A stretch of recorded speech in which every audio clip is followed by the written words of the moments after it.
Bonjour à tous, 33e numéro du JT de la télé. Au sommaire cette semaine, Nagui quitte la présentation de Tout le monde veut prendre sa place sur France 2. C8 change de ligne éditoriale et veut devenir une chaîne solidaire et utile, plus familiale et feel good. On parlera aussi du nouveau casting de la nouvelle saison All Star de Koh-Lanta pour fêter les 20 ans de l'émission. On parlera aussi de Secret Story 12 et l'émission annulée à cause de la Covid-19. On n'en sait plus sur cette affaire, on vous dira tout en fin d'émission. Sans oublier comme chaque semaine le bref de l'actu. Cette semaine, Cyril Ferraud dans Plus belle la vie, des nouveautés pour RMC Découverte, le meilleur pâtissier les professionnels a enfin une date, et enfin Section de recherche s'arrête sur TF1. Tous les timecodes sont dans la description et en bas de votre écran évidemment. On se retrouve juste après le générique pour développer tous ces titres. C'est parti, générique.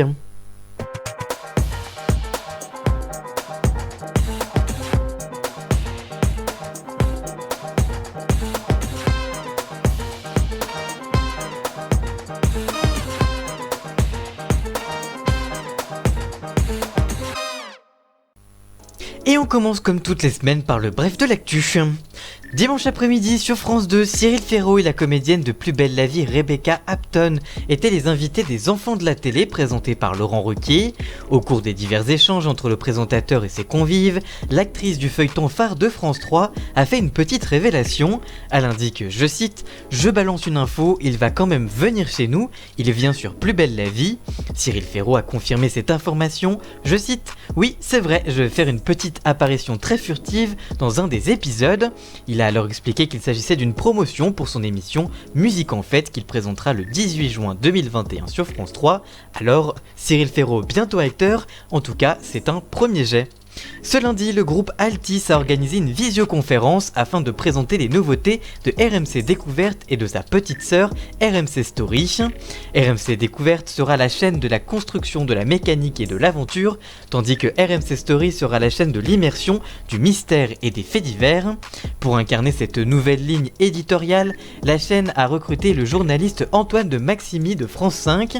Ce dernier reprendra les commandes de sa mythique émission J'irai dormir chez vous le samedi soir sur RMC Découverte. Le format du programme ne changera quasiment pas, mais sera simplement rallongé. Mais ce n'est pas tout, l'aventurier Mike Horn rejoint lui aussi RMC Découverte. Il incarnera prochainement Mike Horn, survivre à l'impossible, une série documentaire revenant sur toutes ses expéditions autour du monde. Après 2 ans d'absence, M6 relance le mardi 4 mai prochain la saison 4 du meilleur pâtissier les professionnels en prime time. Cette édition, produite par Kitchen Factory et BBC Studio, sera animée pour la dernière fois par Julia Vignali, qui a annoncé son départ de la 6 en mars dernier. Elle sera remplacée par l'ancien visage de Canal+, Marie Portolano, à la tête du meilleur pâtissier. Cette édition arrive 2 ans après la diffusion de la saison 3 de ce spin-off du meilleur pâtissier. Diffusée de mai à juin 2019, la précédente édition avait signé un bilan en audience veille en baisse, avec une moyenne de 1,8 million de téléspectateurs pour une part de marché de 9,1% du public et 16,1% des femmes responsables des achats de moins de 50 ans. Et enfin, selon les informations de Satellifax, Section de recherche va s'arrêter. La série policière lancée en mai 2006 sur la Une s'arrête. Elle suivait une unité spéciale de la gendarmerie nationale chargée des affaires les plus complexes et dirigée par le capitaine Martin Bernier, interprète de Xavier Deluc. Section de recherche était l'une des plus vieilles marques de fiction de TF1 avec Joséphine Ange Gardien et Camping Paradis. Diffusée de fin janvier à mi-mars, la saison 14 et dernière saison de Section de recherche n'avait pourtant pas démérité côté audience, avec 5,7 millions de téléspectateurs, soit 27% sur l'ensemble du public, contre 4,5 millions pour la saison 13, mais le programme était passé sous la barre des 20% sur les femmes responsables des achats de moins de 50 ans, avec seulement, entre guillemets, 17,7% sur cette cible. La série rejoint ainsi Alice Nevers et Profilage, elle aussi arrêtée cette année par la chaîne. Voilà donc pour le bref de l'actu, et maintenant on développe les sujets de la semaine.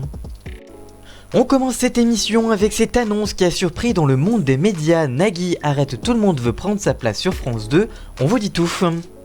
En effet, ce mercredi, dans une interview accordée aux Parisiens, Nagui révèle qu'il arrête la présentation de Tout le monde veut prendre sa place la rentrée prochaine sur France 2.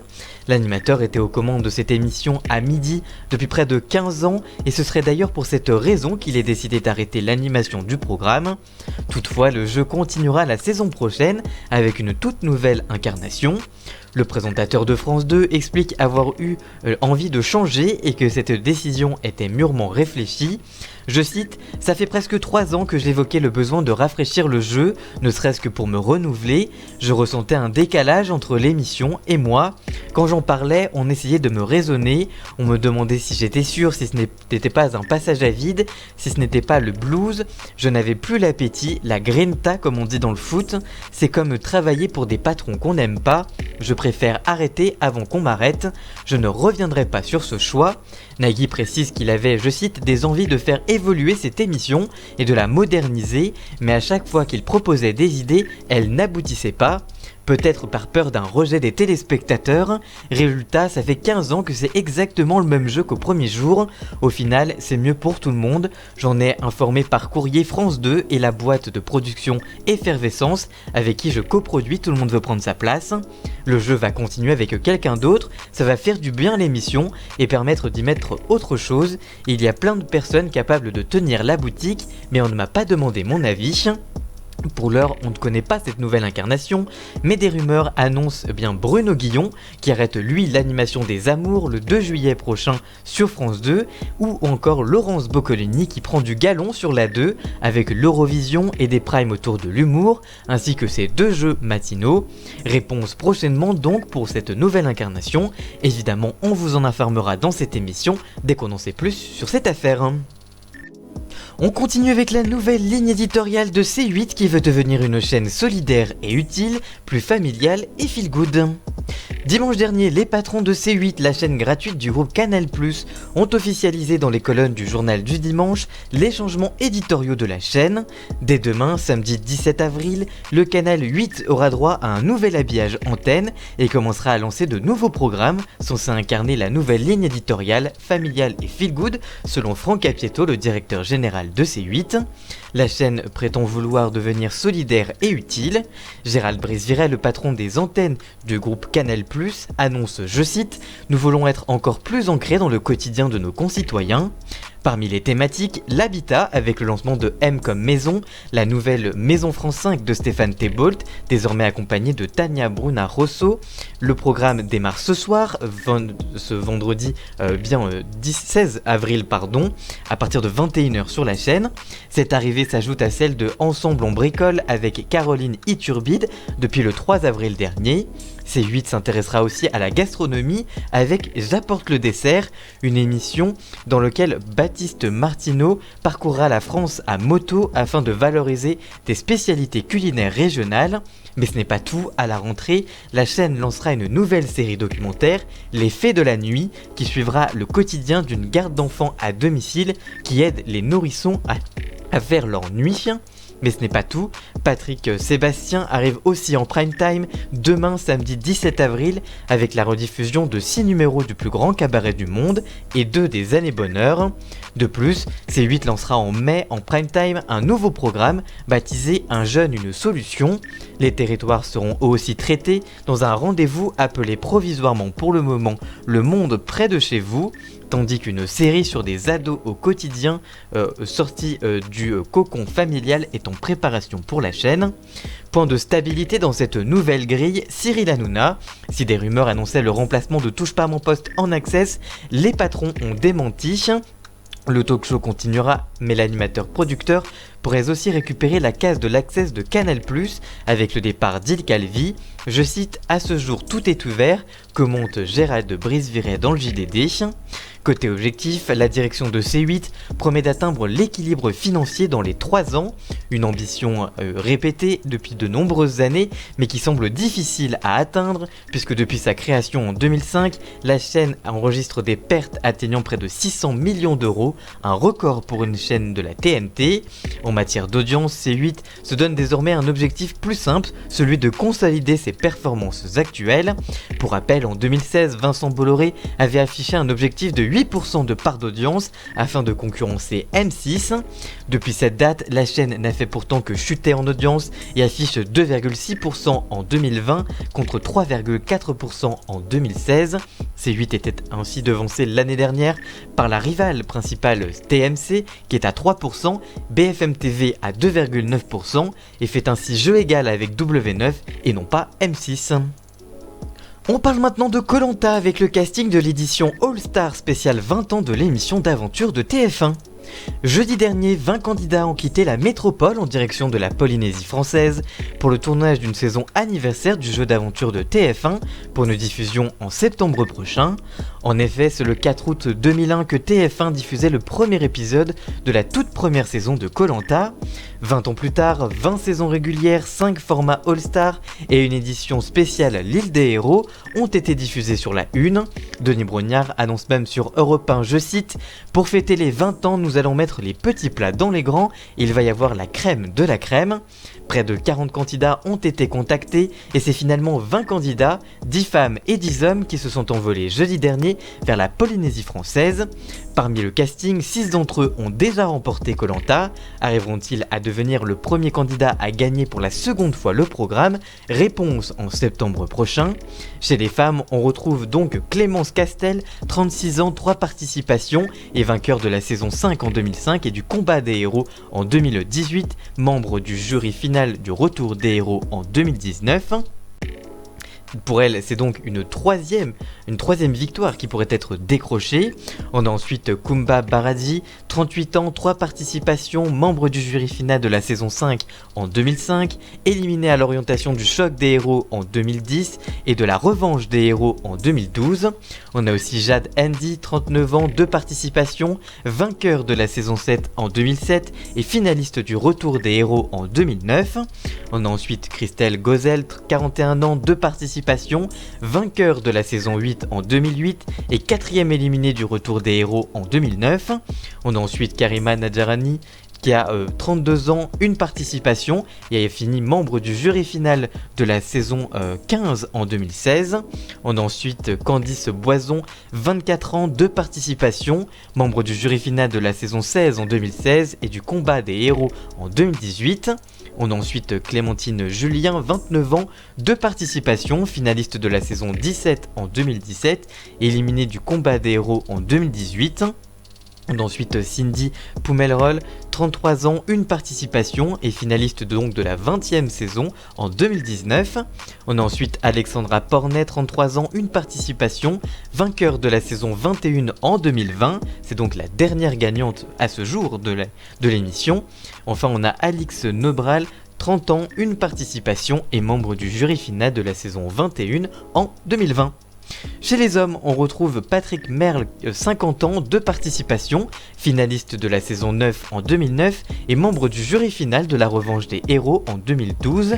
On retrouve Freddy Boucher, 36 ans, 4 participations, éliminé de la saison 9 en 2009, finaliste du choc des héros en 2010, membre du jury final de la revanche des héros en 2012 et de la nouvelle édition en 2014. Il a notamment marqué les téléspectateurs pour fabriquer et être le MacGyver de Koh-Lanta.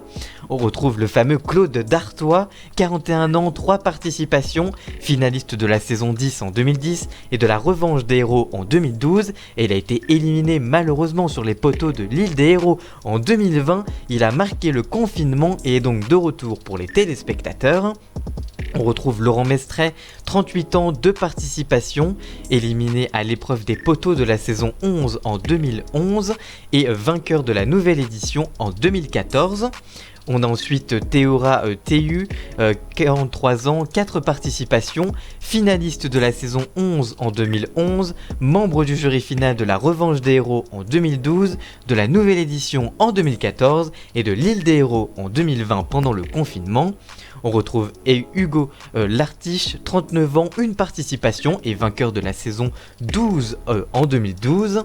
On retrouve Philippe Bizet, 50 ans, 2 participations, éliminé à l'orientation de la saison 12 en 2012 et des poteaux en 2014 dans la nouvelle édition. On a aussi Namadia qui a 37 ans, qui a 1 participation à son actif et qui avait été membre du jury final de la saison 12 en 2012.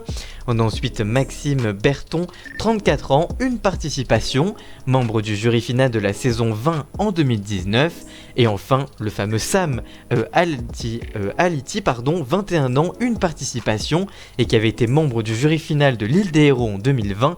Il avait beaucoup marqué les téléspectateurs pendant l'édition du confinement, puisqu'il avait été, il avait marqué les téléspectateurs, notamment sur une épreuve de tir à l'arc où il avait cartonné, et il est donc de retour dans cette All-Star, et il va donc, on l'espère évidemment, marquer à nouveau les téléspectateurs pour cette nouvelle édition.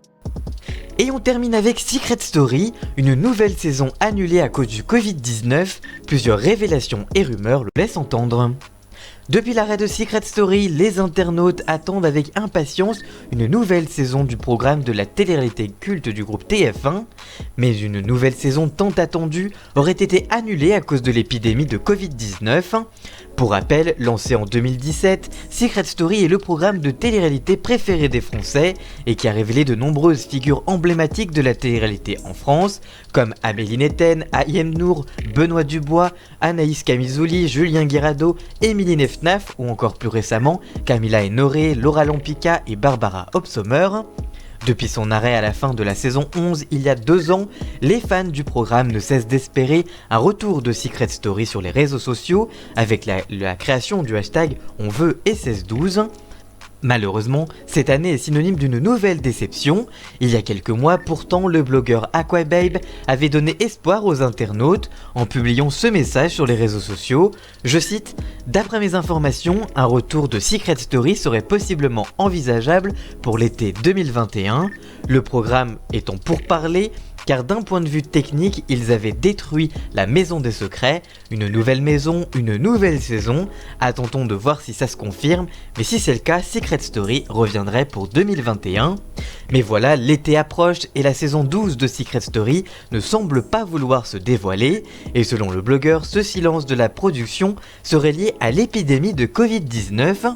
Dans une story sur Instagram, il révèle, je cite, « Je pense qu'ils prennent la température au niveau des téléspectateurs. Restez branchés car de base, sans les restrictions Covid, il y aurait eu des news. » Quelques minutes plus tard, le célèbre blogueur a ajouté que la production avait déjà trouvé 2 secrets atypiques pour cette future nouvelle saison de Secret Story. Alors, va-t-on vraiment avoir une nouvelle saison de Secret Story ? Pour le moment, le suspense reste encore entier. En tout cas, les fans de Secret Story sont déjà au starting block sur les réseaux sociaux si cela s'avère être une vraie info. Voilà, j'espère que ce nouveau JT de la télé vous aura plu. Si c'est le cas, n'hésitez pas à le liker, le commenter, le partager.